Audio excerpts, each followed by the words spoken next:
IAS جو ہے Indian administrative service وہ ابھی بھی شاید سارا انگلش میں ہی ہے. نو نو نو نو وہ نہیں، بالکل میں نے اس کو اسٹڈی کیا ہے، اس لیے میں نے آپ سے عرض کیا ہے کہ وہاں وہ جو ایک انگلش کا جو ہوتا ہے نا پیپر، اس کے صرف 33 پاسنگ مارکس ہیں اس کے، اور وہ میٹرک کے لیول کا ہوتا ہے. انگلش ایسے نہیں ہوتی کہ وہ بہت ہائر لیول کا.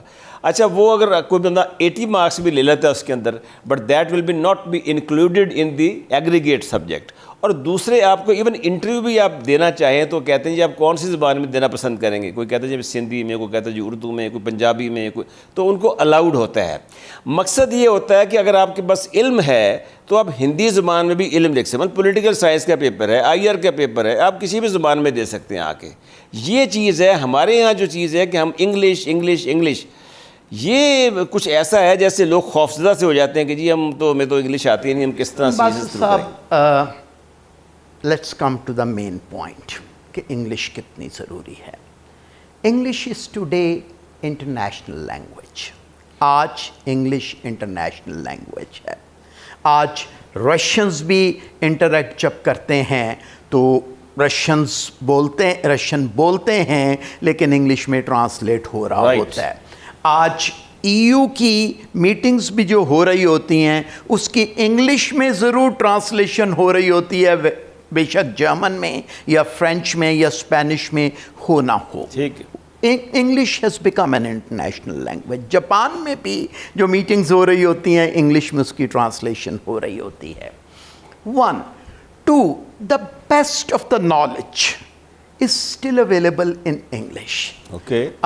فرینچ میں بھی ہوگا، جرمنی میں بھی ہوگا. جرمنی میں تو بہت کچھ لکھا گیا، فرائڈ سے لے کے اور کتنے بڑے لوگ وہاں پر ہوئے. آپ کی بات صحیح ہے کہ آپ یہ فرما رہے ہیں کہ جو دلائل جو میں دے رہا ہوں اس کے برعکس بھی دلائل حاصل ہیں، اور بالکل آپ صحیح کہہ رہے ہیں. چلیں آئی ایگریڈ. میں آپ سے ایک اور سوال کرتا ہوں کہ افسر شاہی کا جیسے میں نے آپ سے ذکر کیا شروع میں، بہت کہا جاتا ہے ہمارے ملک میں، بہت اس کے بارے میں کہا جا رہا ہے اور کہتے رہیں گے آ کے. اب بیڈ نیم از ورس دین بیڈ ڈیڈز. کسی آدمی کے بارے میں ریپوٹیشن اڑ جاتی ہے تو اس کے بعد پھر جب وہ بعد میں اس کو کوئی نیب پکڑ لیتا ہے، کچھ ہوتا ہے، پھر کیسز چلتے ہیں، بعد میں نکلتا کچھ نہیں ہے. تو جنرلی یہ کہا جاتا ہے کہ افسر شاہی میں مایوسی پھیلتی جا رہی ہے. اکاؤنٹیبلٹی، جس طرح سیاسی لوگوں کی اکاؤنٹیبلٹی ہوتی ہے، کسی اور سیگمنٹ آف سوسائٹی کی اکاؤنٹیبلٹی ہوتی ہے، افسروں کی اکاؤنٹیبلٹی کا کیا تصور ہے؟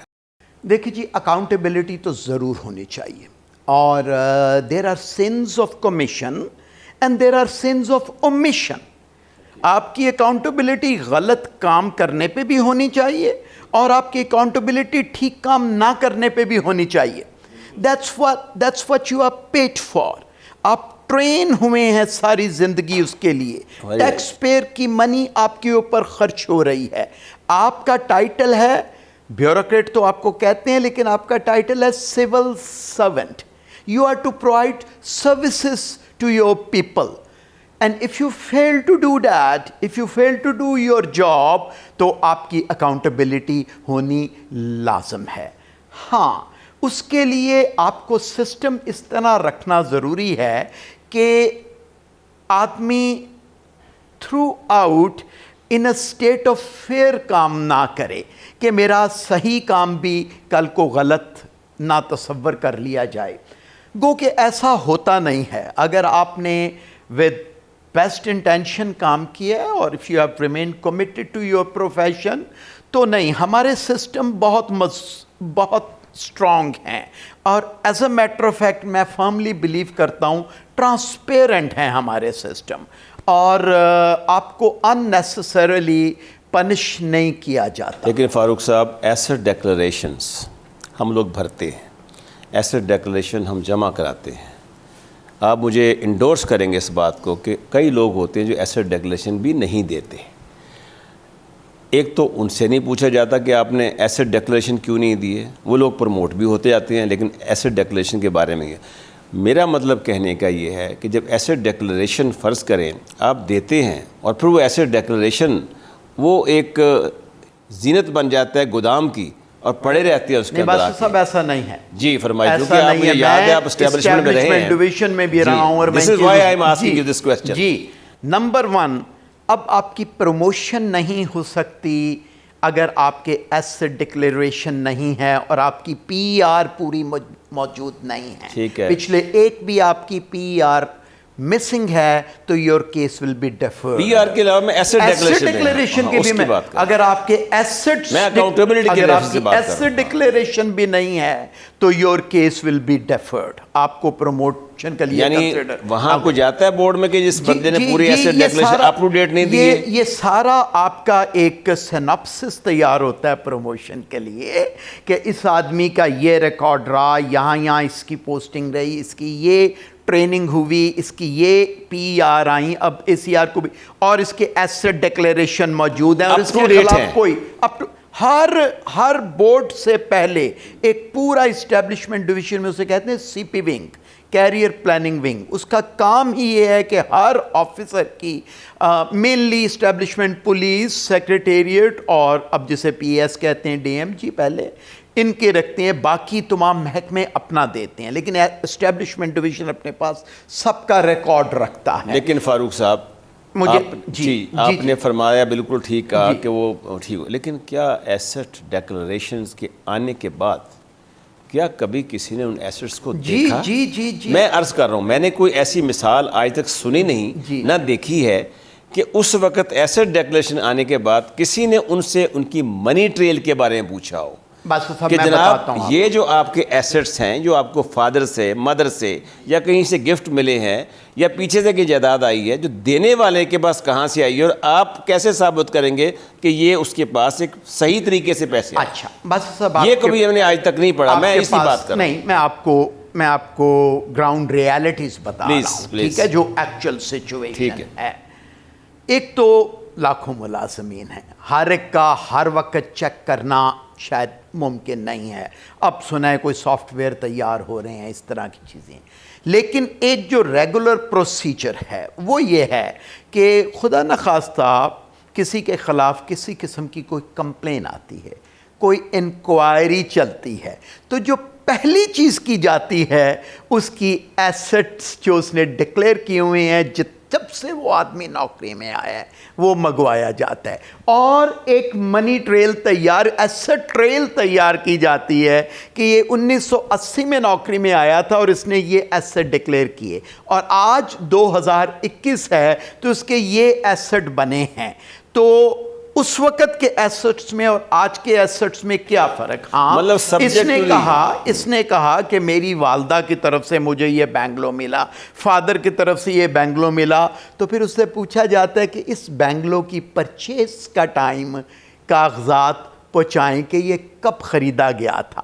اگر تو یہ خریدا گیا تھا آپ کے 80 میں نوکری میں آنے سے پہلے تو ٹھیک, یا 85 میں آنے سے پہلے تو ٹھیک. اگر آج سے 8 سال پہلے خریدا گیا تھا تو پھر ایکسپلین کریں کہ یہ سورسز کہاں سے ہیں. So it's a very systematic system. آپ کے خیال میں بالکل آپ نے بڑا کلیئر اچھے انداز سے اس کو واضح کر دیا, کیونکہ جنرلی لوگ یہ کہتے ہیں کہ جناب یہ جو افسروں کی اکاؤنٹیبلٹی کبھی ہوتی نہیں آگے. اور ابھی اب دیکھیے کہ میں اس لیے بھی آپ سے یہ بات کر رہا ہوں کہ اکثر افسروں کو پکڑا جاتا ہے, ان کے خلاف انکوائری انیشیٹ ہوتی ہے اور ان پہ ایک ٹیگ لگ جاتا ہے.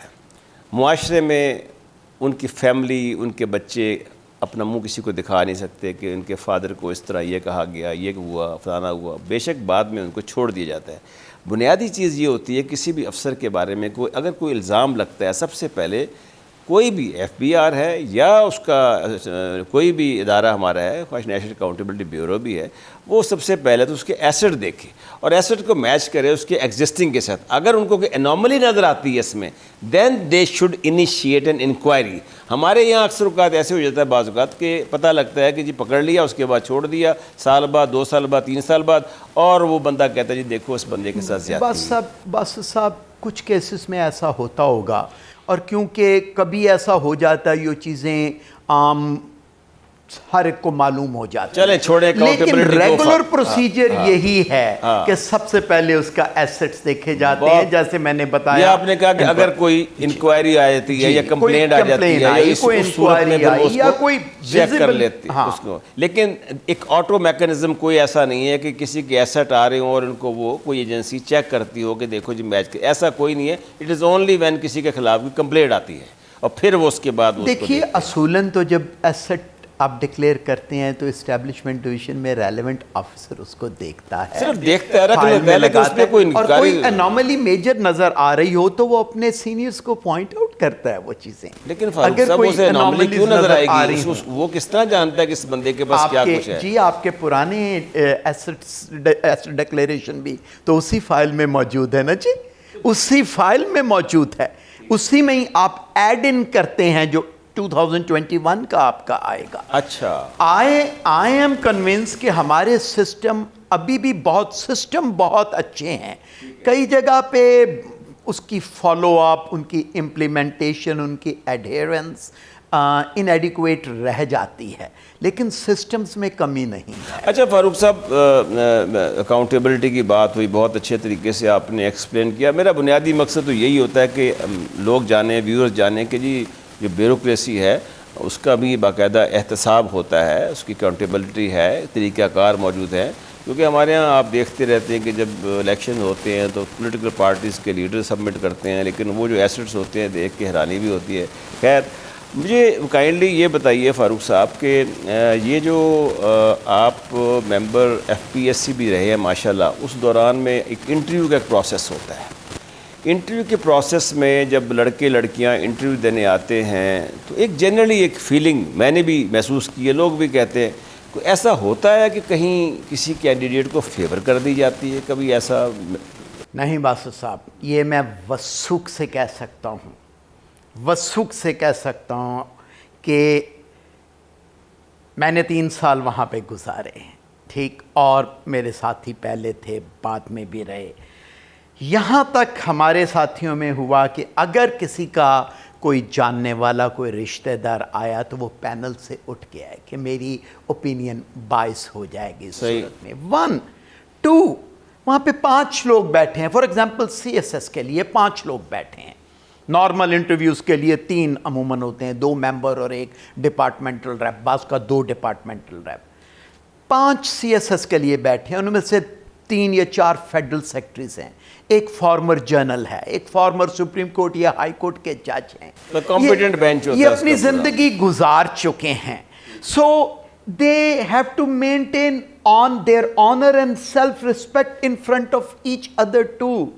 تو اگر آپ مجھے کہیں گے اس کو فیور کر دو تو I don't think I'll appreciate you saying it to me, اور نہ ہی آپ خود کہنا چاہیں گے مجھے اس چیز کو. اینڈ دین اگر ایک آدمی کسی ایک انڈیویجول کو فیور کرنا بھی چاہے تو یہاں پر تو 5 انڈیپینڈنٹلی آپ کو اسیس کرتے ہیں, انڈیپینڈنٹلی اسیس ہوتے ہیں آپ. جب آپ کی اسیسمنٹ ہو گئی, سب 5 لوگوں نے اسیس کر لیا, کینڈیڈیٹ چلا گیا, تو پھر آپ نے کہا باسط صاحب آپ نے ان کو کیسے ایویلیویٹ کیا, آپ نے کیسے اسیس کیا, ہم سب نے اپنی چٹوں پہ سامنے لکھا ہوا ہے. اگر تو 2 3 4 5 نمبر کا فرق ہے تو ہم وہ ایوریج آؤٹ کر کے اس کو نکال دیتے ہیں, کلیئر کر دیتے ہیں جو ایوریج نکلتا ہے. اگر کوئی میجر ڈسکریپنسی ہے کہ باسط صاحب نے اس کو 250 دیے, احمد فاروق نے اسے 150 دیے, تو we have at some times discussions for chairman صاحب بیٹھے ہوتے ہیں, وہ بھی دیکھتے ہوں گے. جی وہ یہ تو نہیں ہوتا کہ ایک بندے کو آپ 250 نمبر دیتے ہیں, ایک دوسرا بندہ کہتے ہیں. ہماری بعض کا گھنٹوں نہیں تو 40 منٹ 45 منٹ ڈسکشن چلی ہے کہ آپ نے زیادہ کیوں دیے, آپ نے کم کیوں دیے. اور ہمارے پاس ٹائم تھوڑا سا کم ہے, ہم تھوڑی سی جلدی 1-2 پوائنٹ اور بھی. ہمارے یہاں جنرلی 1-2 گروپس ہوتے ہیں, افسروں کے بنے ہوتے ہیں. ہمارے کانٹریکٹس اپوائنٹمنٹس ہوتی ہیں. مثلا ہمارے یہاں کانٹریکٹ اپوائنٹمنٹس میں ایف پی سی کا ممبر جیسے آپ بھی ہوتے ہیں, اسی طرح P P S C Punjab public service کے ممبر ہوتے ہیں, اس طرح ایف ایس ٹی کے ممبر ہوتے ہیں, وفاقی موسم کے اداروں کے ممبر ہوتے ہیں, ایڈوائزر ہوتے ہیں. یہ سب پوسٹیں جو ہیں یہ کانٹریکچوئل ہوتی ہیں. آپ کی تو صلاحیتوں کا ہم آپ سے شروع سے اعتراف کرتے رہے ہیں کہ بعض لوگ میرٹ پر بھی آ جاتے ہیں آ کے, لیکن کوئی میکنزم گورنمنٹ نے ڈیولپ نہیں کیا آج تک. میں اکثر لوگوں کو اعتراض دیکھتا ہوں کہ گروپس کے اندر ڈسکشن کر رہے ہوتے ہیں کہ جناب یہ جو ہے یہ پہلے سے سلیکٹڈ کیوں ہو جاتے ہیں, کسی کو نوکری اچھی دے دی جاتی ہے, جبکہ کوئی ایسا میکنزم ہونا چاہیے جس میں کوئی مطلب کہ باقاعدہ طریقے ٹرانسپیرنٹ قسم کا. وہ کہتے ہیں بائی ورچو کوئی اگر سیکرٹری ٹو پریزیڈنٹ ہے, اگر کوئی سیکرٹری اسٹیبلشمنٹ ہے, اگر کوئی سیکرٹری ٹو پرائم منسٹر ہے, یا کوئی اچھی جگہ پر فیڈرل گورنمنٹ میں سیکرٹری ہے, تو اس کو ممبر ایف پی سی لگا دیا جاتا ہے. اس کے بارے میں کیا کہیں گے؟ بس صاحب, ایک تو ان کو اسٹیچوٹری اپوائنٹمنٹس ہم کہتے ہیں یا کانسٹیٹیوشنل اپوائنٹمنٹس کہتے ہیں ہم. F P S is a statutory appointment. دوسرا اس طرح نہیں ہے کہ باسط صاحب کا نام بھیج دیا اور ان کو اپوائنٹ کر لیا. باقاعدہ اسٹیبلشمنٹ ڈویژن ایک پینل بھیجتا ہے. اگر ایف پی ایس سی میں ٹوٹل 12 ممبر ہوتے ہیں انکلوڈنگ دا چیئرمین, تو اسٹیبلشمنٹ ڈویژن جب بھی کوئی پوزیشن ویکنٹ ہو رہی, ممبر ایف پی ایس سی 3 سال سے زیادہ سرو نہیں کر سکتا, اور انٹل انلس وہ خود چھوڑ دیں کوئی میجر. میں تو اس کی بات کر رہا ہوں سلیکشن کیسے ہو جاتا ہے. سلیکشن پہ آ رہا ہوں. تو جس وقت ہمیں پتہ ہے کہ باسط صاحب کا ٹینیور اس تاریخ کو ختم ہو رہا ہے, تو ایک پینل 7, 8, 10 لوگوں کا پینل بھیجا جاتا ہے. کہاں جاتا ہے panel? Prime minister. Establishment division تیار کرتا ہے, ان کے سی ویز لگاتا ہے, ان کی پورے سیناپسز لگاتا ہے. P M secretariat, P M secretariat اس کو ایگزامن کرتی ہے, ان کا پورا پچھلا ریکارڈ دیکھا جاتا ہے, کوئی ان کا مس کنڈکٹ نہیں ہے, کوئی اس طرح کی چیز نہیں ہے. They have done their jobs professionally. پھر prime minister president of Pakistan کو وہ ریکمنڈیشن بھیجتے ہیں. ایگریڈ. اچھا فاروق صاحب, ماشاءاللہ ہم نے کافی چیزوں کو ڈسکس کیا اور آپ نے بہت بہتر انداز میں اس کے جواب دیے.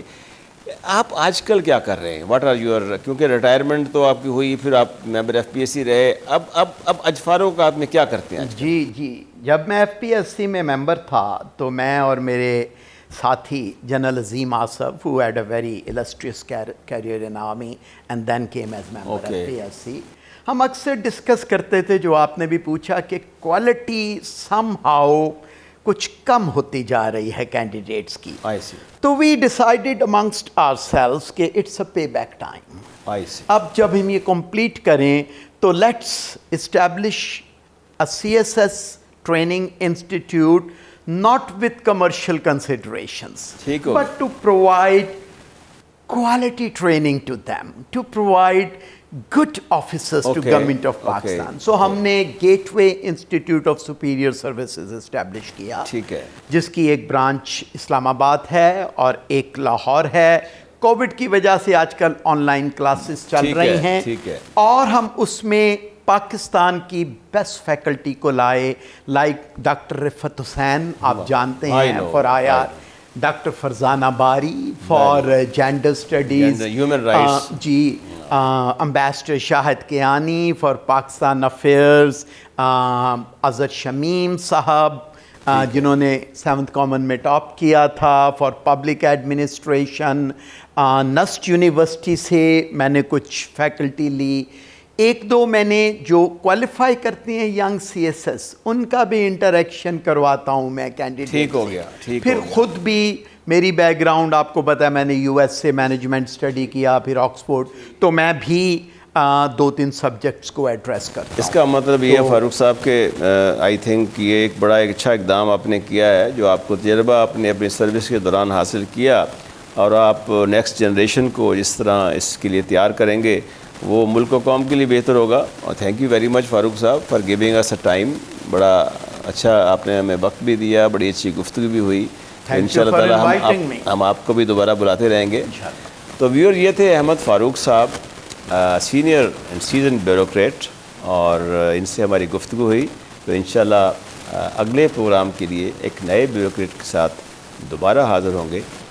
جب تک کے لیے اجازت دیجیے. اللہ حافظ.